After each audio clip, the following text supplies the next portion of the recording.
एक दिन में सुनने से पूरी होगी, बारंबार कहा जाएगा और बारंबार सुना जाएगा। तब जब चित्त की मलिनता कुछ कम हो जाएगी, तब अच्छी बातें चित्त में टिकेंगी, ठहरेंगी। और जो हमारे भीतर उतर जाएगी, जो हमारे जीवन में ठहर जाएगी, जो बात हमारे आचरण में, हमारे व्यवहार में आ जाएगी, उसी से हमको लाभ होगा।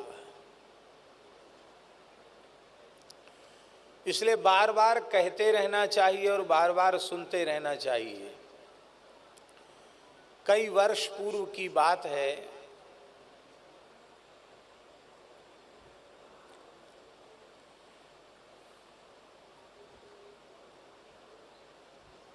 संभवतः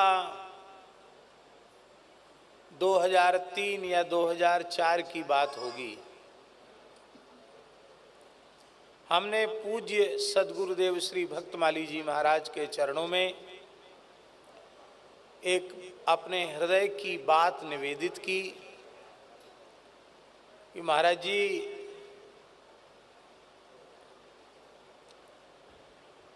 जब श्रीमद् भागवत की चर्चा करने बैठते हैं तो भगवान शुकदेव जी की वाणी से निसृत उच्च कोटि के ज्ञान और वैराग्य के निरूपण का, भगवत भक्ति के निरूपण का अवसर प्राप्त होता है। और उसको कह सुन करके प्रसन्नता भी होती है। लेकिन एक बात से अपने मन में बड़ी ग्लानि होती है कि इतने उच्च कोटि के ज्ञान, वैराग्य और भक्ति की चर्चा करके भी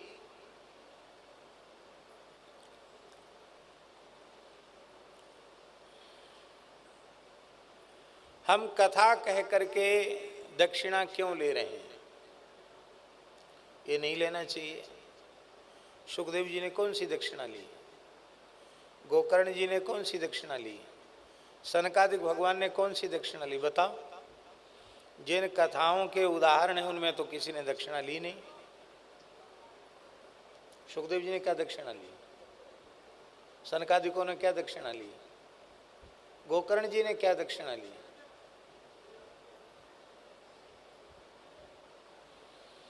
तो इतने तीव्र ज्ञान, भक्ति, वैराग्य का निरूपण करके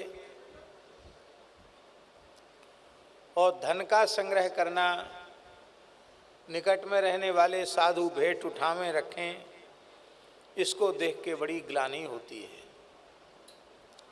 सब कुछ भगवान की इच्छा से, भगवान की कृपा करुणा के सहारे चल रहा है। अपने को यदि हम निमित्त मानते हैं तो हम मूर्ख हैं। सब कुछ भगवान के संकल्प से हो रहा है। तो आपकी आज्ञा हो तो स्पर्श करना बंद कर दें। तो महाराज जी बोले, बड़े सौभाग्य की बात है जो तुम्हारे मन में ग्लानि हो रही है। धन को देखकर, धनागम देखकर प्रसन्नता न हो, ग्लानि मन में होवे, ये सौभाग्य की बात है। और यह इसी का परिणाम है कि तुम ईमानदारी से भागवत की कथा कह रहे हो। यदि भागवत का आश्रय नहीं होता तो ग्लानि भी नहीं होती। अब रही स्पर्श करने न करने की बात, तो स्पर्श हम नहीं करेंगे, यह भी धन के प्रति महत्व बुद्धि का परिचायक है। धन क्या चीज है? धन है ही नहीं कोई वस्तु। धन नाम की कोई वस्तु नहीं है। महाराज जी ने कहा 100 रुपये पे लिखा रहता है, मैं धारक को 100 रुपये अदा करने का वचन देता हूँ। इसका मतलब वो 100 रुपये की रसीद है, 100 रुपया नहीं है। रुपये से व्यवहार नहीं चलता, पदार्थों से व्यवहार चलता है। आपको भूख लगे तो रुपया देने से आपकी भूख नहीं मिटेगी, भोजन देने से भूख मिटेगी।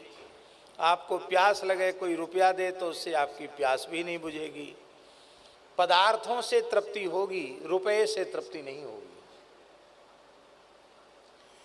तो ये कागज के रुपया या लोहे के सिक्का या सोने चांदी की मुद्रा, ये सब कुछ केवल व्यवहार संपादन का साधन मात्र है। इसके प्रति महत्व बुद्धि का त्याग कर दो। अपने मन में किसी प्रकार का कोई संकल्प मत करो। भगवत इच्छा से जो आता है, भगवान की वस्तु भगवान की सेवा में समर्पित कर दो। रही दक्षिणा लेने न लेने की बात, तो अभी समय नहीं आया है, एक समय आएगा कि छूट जाएगा। अभी जैसे चल रहा वैसे चलने दो। यह बात 2003 या 2004 में पूज्य महाराज जी ने कही थी। फिर भगवान ने बड़ी अद्भुत लीला की। 2011 में सड़क दुर्घटना कब हुई? 2011 में एक सड़क दुर्घटना हुई, बड़ी भयंकर दुर्घटना थी। और उसके बाद चिकित्सकों ने कहा कि कुछ लंबे समय तक आपको कहीं जाना आना नहीं है, विश्राम करना है। तो ठीक है। ब्रज के वरिष्ठ संतों ने आज्ञा दी, 1 साल तक तुमको ब्रज के बाहर नहीं जाना है। कहा ठीक है। तो हम साल भर से अधिक समय तक ब्रज के बाहर नहीं गए। गोवर्धन रहे, गोकुल में रहे, रमण रीति में, और बाकी बचे कुछ समय में मलुक पीठ में रहे। तो 1 वर्ष तक तो बाहर गए नहीं। न तो गौ सेवा का काम रुका, न साधु सेवा का काम रुका, न ठाकुर सेवा का काम रुका। बिना गए आए कोई काम रुका नहीं, सब काम बढ़िया से हो गया। तो हमारी समझ में आ गया कि जो तुम्हारे दिमाग में कहीं ऐसी बात घुसी हुई है कि बिना आए गए खर्च नहीं चलेगा, भगवान ने इस भ्रम की निवृत्ति के लिए लीला की है। 1 साल तक कहीं आए गए नहीं और कोई काम बंद नहीं हुआ, सब काम चल रहे हैं। तो तुम कहीं कुछ भी नहीं हो, ये सब मेरा किया हुआ हो रहा है, ये बात समझ में आ गई। उसके बाद 2012 में कुंभ था, प्रयाग का महाकुंभ। तो ये भावना जो कथा के माध्यम से दक्षिणा न लेने की भावना और अधिक तीव्र हो गई। कथा के समय पोथी पर किसी भी प्रकार का कोई द्रव्य नहीं लेना,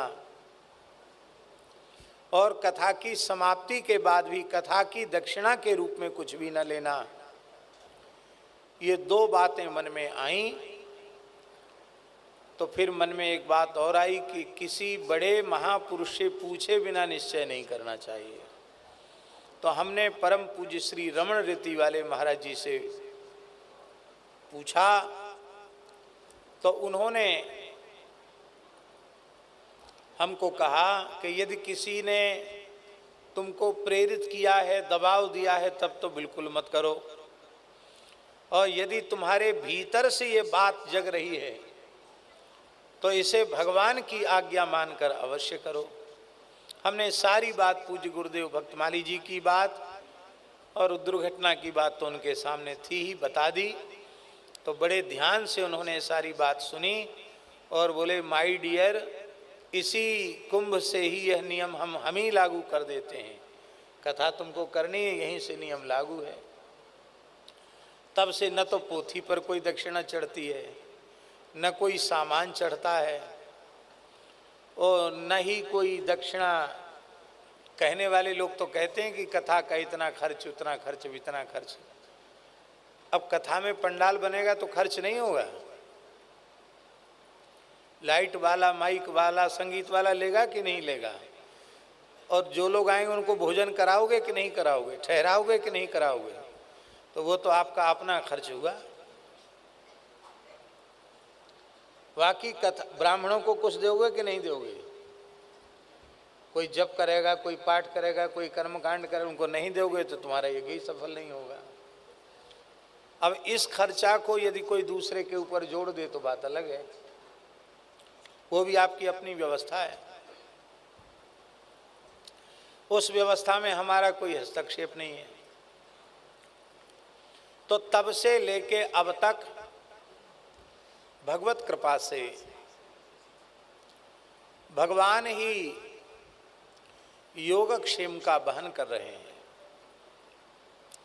जो कुछ हो रहा है हरि गुरु संतों की कृपा से हो रहा है, उन्हीं की कृपा से अब तक हुआ, उन्हीं की कृपा से हो रहा है और उन्हीं की कृपा से आगे भी होता रहेगा।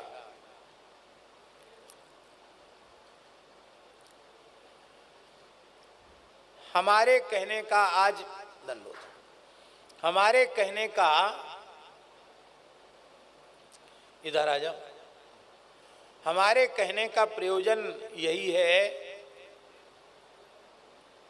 बहुत ध्यान देकर सुने, ये बात हमने भूमिका के रूप में कही है।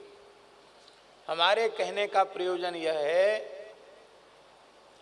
कि भगवत शरणागति के पश्चात महत्व बुद्धि केवल भगवान की भक्ति में रखें, भगवान के प्रति महत्व बुद्धि रखें, ना शरीर के प्रति महत्व बुद्धि रखें, ना संसार के प्रति महत्व बुद्धि रखें, ना शरीर संसार के व्यवहार के प्रति महत्व बुद्धि रखें। शरीर संसार का व्यवहार धन से चलता है, धन के प्रति महत्व बुद्धि न रखें। जितने अंश में धन के प्रति, शरीर संसार के प्रति, शरीर संसार के व्यवहार के प्रति हम लोग महत्व बुद्धि रखेंगे, उतने अंश में हम भगवान से विमुख हो जाएंगे, भगवान से दूर हो जाएंगे, उतने अंश में हम ज्ञान वैराग्य भक्ति से वंचित रह जाएंगे। इसलिए भगवत शरणागति के पश्चात निरंतर भगवान के प्रति महत्व बुद्धि बढ़ानी चाहिए। भगवान के प्रति महत्व बुद्धि बढ़ाने का साधन क्या है? पहला साधन, जिनके हृदय में भगवान के प्रति महत्व बुद्धि है, ऐसे महात्माओं का संग करना, ये पहला साधन। धन के प्रति जिसकी महत्व बुद्धि है उसका संग करोगे तो तुम्हारे मन में भी धन का आकर्षण बढ़ जाएगा।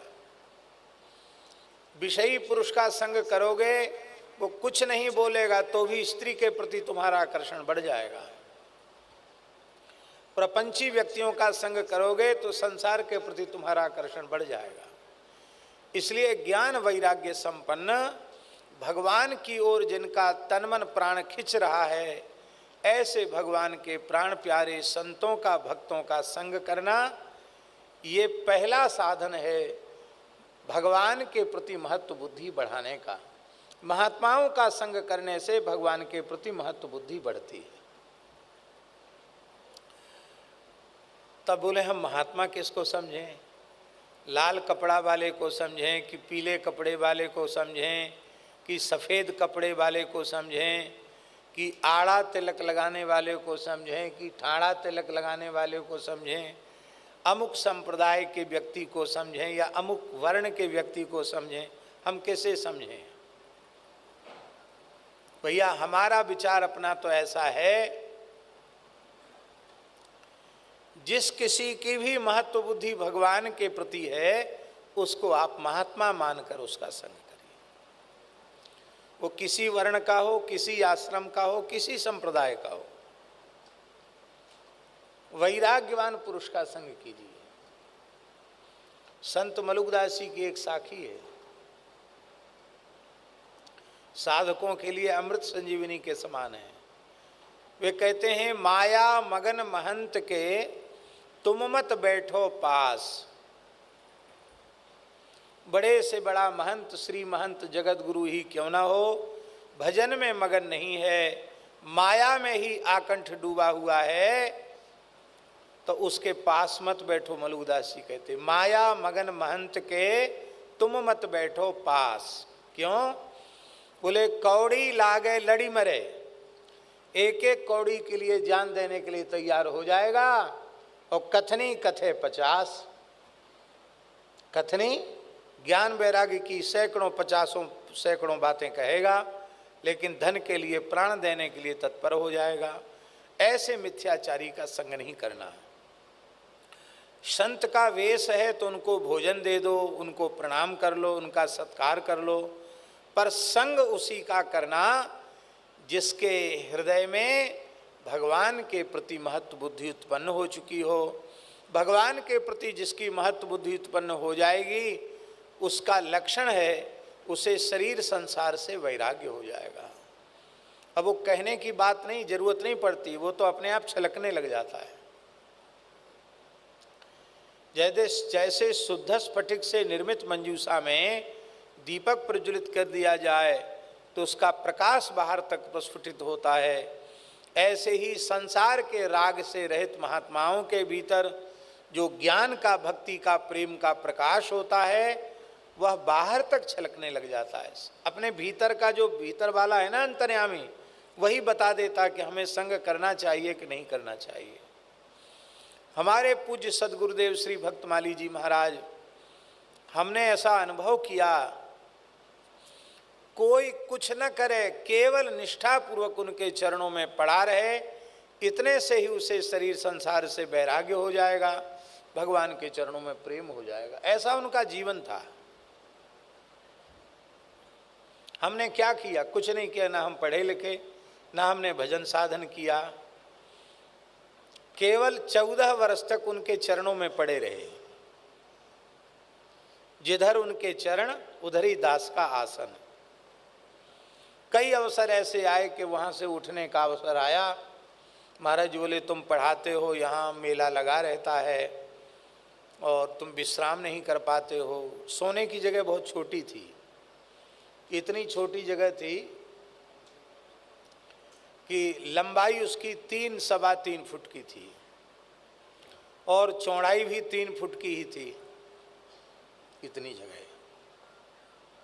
पैर फैलाओ तो कोई फाटक खोलेगा तो फाटक से पैर में चोट लग जाएगी, आने जाने का रास्ता।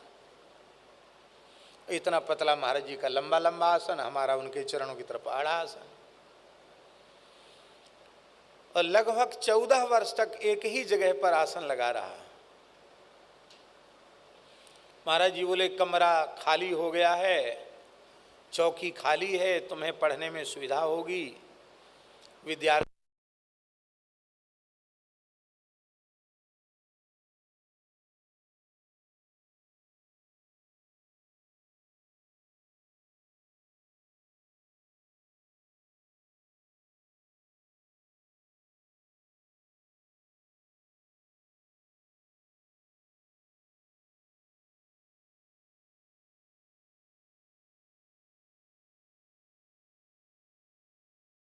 है, लेकिन हमें किसी भी प्रकार की असुविधा नहीं है यहाँ रहने में। आपको यदि कोई कष्ट हो रहा हो तो हम विचार कर सकते हैं, हमें तो कोई कष्ट नहीं है। हमारी प्रसन्नता तो इसी में है कि आप इस सर्वथा नालायक व्यक्ति को अपने चरणों में पड़े रहने दीजिए। बनारस जाने का अवसर आया, हम नहीं गए। रूपंदेही जिला जाने का अवसर आया, हम नहीं गए। बोले फिर पंडित नहीं बन पाओगे। हम पंडित कहते हैं झूठी बात हो जाएगी। हमने कहा हमको पंडित बनने की जरूरत नहीं, हम आपके चरण नहीं छोड़ेंगे। एक जगह पड़े रहे।